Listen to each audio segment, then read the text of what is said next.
development of your theory of biocognition?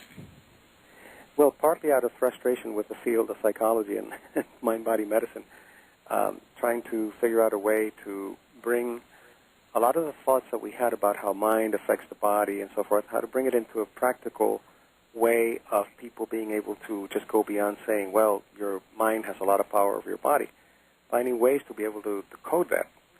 And so that, out of frustration, I began to develop a theory, and after working for many years with patients in hospitals and in my clinical practice, I was able to see that people basically are, of course they have genetic predispositions, but that's overrated, that's overstated.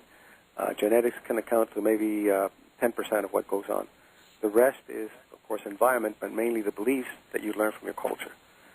So what I found was that people were basically trying to deal with their lives and deal with everything that they needed to work through externally rather than internally. If you have an anxiety problem, then you take anxiety medication. If you are depressed, you take antidepressants. And it's not that you don't need medication. It's just that it's overused and it's underplaying the power that the person has in changing their beliefs and how the beliefs affect their biology. Mm-hmm. So what exactly is biocognition? What does the word itself mean?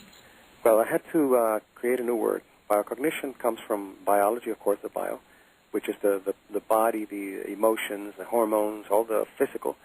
Cognition is the thought process, the beliefs and the memories and the processes that we have that are mental. And then that cannot be really looked into unless you consider also the context and the culture. And after studying many, many cultures, what I found is that it's not, for example, let me give you a very specific example. In medicine, you would think that everything is the same and you treat people with the same medication and so forth. In the United States, mainly, a migraine is considered a vascular problem. And you are treated with medication that deal with vascular processes. But if you go to the England or the or places like Wales and Ireland and so forth, they consider that to be gastrointestinal. So you're given a medication for gastrointestinal disorders. And if you go to France, they consider it to be problems caused by the liver, and you're given medication for the liver. And yet, all three of them are migraine symptoms, and they're treated different ways because medicine is also a culture. So could you talk about the importance of symbols and language and what effect they have on our biology? Yes. For example, there are people that will tell you, oh, I'm too old for this, I'm too old for that. And what happens is that the way that they think, their biology begins to adjust to what they think. And it's not just an imagining process. Your biology will adjust to your thinking process because of how you attribute things. So for example, let's say that you have a sports car, and you are 25 years old, and that's what I call cultural portals. You have different portals. One is infancy, adolescence, middle age, and at 25 you're in a young portal, which means that it's okay to have a sports car. So that's a cultural component.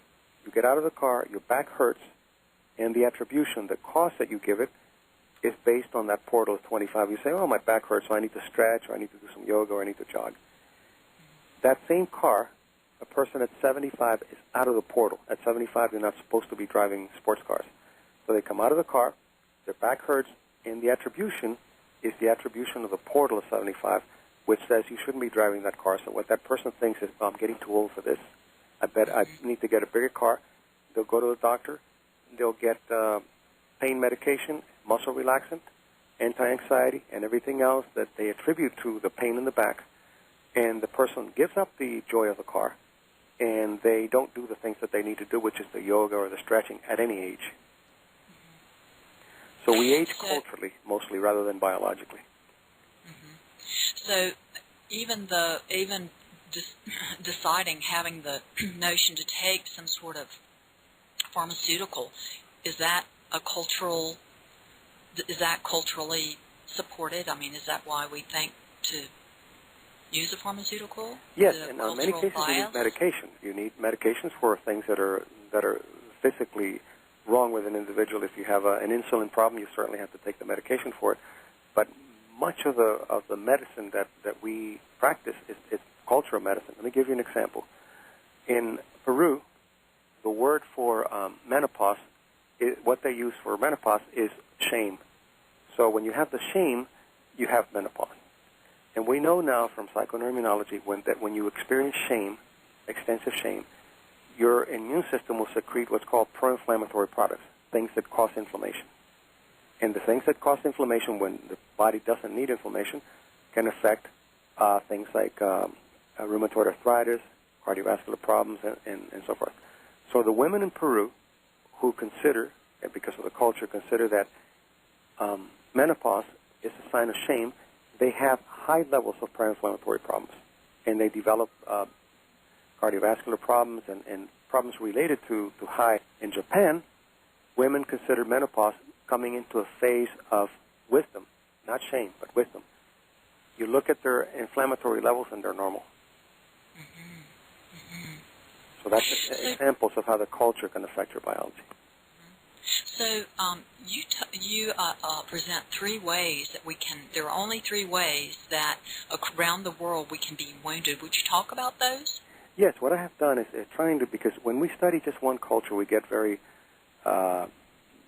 arrogant about the world. We think that our culture is reality, and our culture is only one way of looking at reality. And what I've looked is at Eastern, Western, African, Middle Eastern cultures, and what I have found that in the language and in the actual hurting that people do to each other, I call it archetypal wounds because they transcend cultures. They happen in every culture. And the good news is that there are only 3 ways of being wounded. And that is that you can only be shamed, you can be abandoned, or you can be betrayed. And those are the 3 archetypal wounds that we experience throughout the world, and we have different biology for each one of them. Can you talk about that? Oh, go ahead. Are you there? Yes, go ahead. No, I was you were gonna say. Yes. Well, you were talking about the biology of these 3 wounds. Could you talk about that? Well, for example, if you have a wound of shame, and by that I mean a pattern of shame in your life, you're going to, when you're into the shame mode, you're going to be secreting more pro-inflammatory products like interleukins and tumor necrosis factor and things like that actually are inflammation. That's the immune system responding as if you're actually being wounded, as if you need the inflammation around the wound to help that wound heal and also to surround it so that it can be contained, so that the other immune cells can take care of the infection. But if you have abandonment, which is the most primitive, if you're an infant, you don't die of shame, or you don't die of betrayal, but you can die of abandonment. If you're left alone, you die. So that's the most primal and the most dangerous when you're, of course, helpless. In abandonment, you don't experience the pro-inflammatory. What you experience is a tremendous amount of release of cortisol, which is the fight or flight. You're literally feeling that you will no longer have a connection with that person you're expecting. You're in kindergarten and your mother's supposed to pick you up at 4, and it's 7 o'clock and she's not there. That is a sign of abandonment.